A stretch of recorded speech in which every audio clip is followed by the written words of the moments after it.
Qu'est-ce que les ateliers de la radioprotection? Il s'agit de monter des expériences et des projets avec des lycées, avec les enseignants et les élèves, en partenariat avec des experts pour travailler sur le concret de la radioprotection. La radioprotection, c'est la protection de l'homme et de l'environnement contre les effets néfastes des rayonnements ionisants. Les ateliers permettent de développer la culture de radioprotection des lycéens. Ils entrent dans un débat d'idées avec les experts et ils deviennent des acteurs de leur propre protection. Car nous avons choisi de travailler sur la radioactivité dès le début de l'année. Une problématique nous a été posée. Pourquoi trouvons-nous du tritium dans notre pays?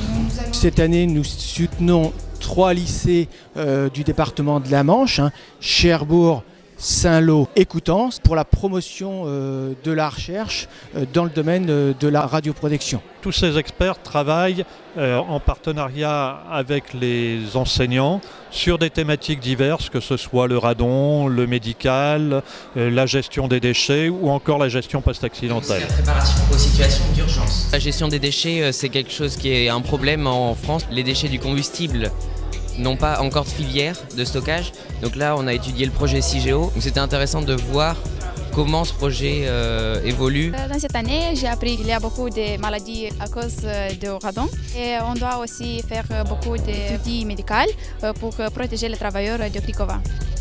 Un exemple très concret, c'est la surveillance du tritium dans l'eau de pluie. Il y avait peu de données environnementales. Il y a eu un développement d'un pluviomètre spécifiquement réalisé, qui a été aussi breveté par l'IRSN, utilisé par les lycéens, et les mesures ont été faittes au Vésinet et à Cherbourg. Cette année, on travaille sur le démantèlement des centrales nucléaires parce qu'on est tout près de la fameuse centrale de Fessenheim. On a rencontré un chercheur de Strasbourg qui a organisé le démantèlement d'une centrale universitaire, donc qui avait l'expérience.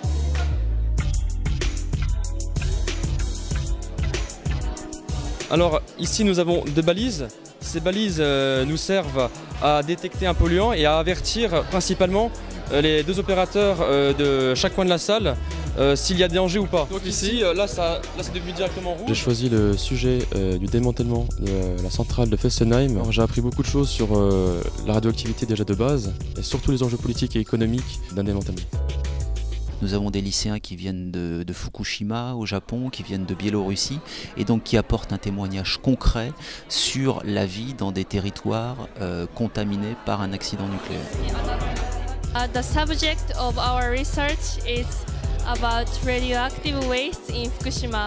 We chose this subject because it's one of the biggest problems in Fukushima. Les ateliers de la radioprotection, ça permet de montrer la diversité des métiers possibles dans le domaine de la radioprotection, avec un continuum de formation que l'on a développé. Tout ce qu'on peut faire comme action pour attirer des jeunes vers cette discipline est très intéressant et pourra peut-être faire venir plus tard quelques jeunes vers ces métiers.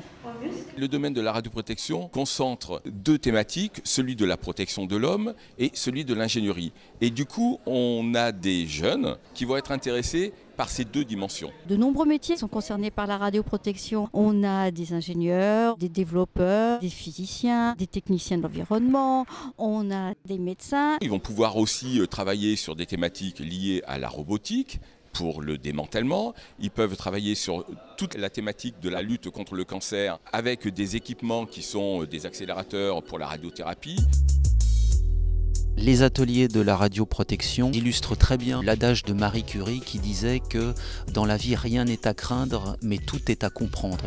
Les rencontres rassemblent une quinzaine de lycées, une dizaine de lycées français et environ 4-5 lycées étrangers et ça représente plus d'une centaine d'élèves, ce qui fait plus de 1000 élèves qui ont participé depuis les premières rencontres.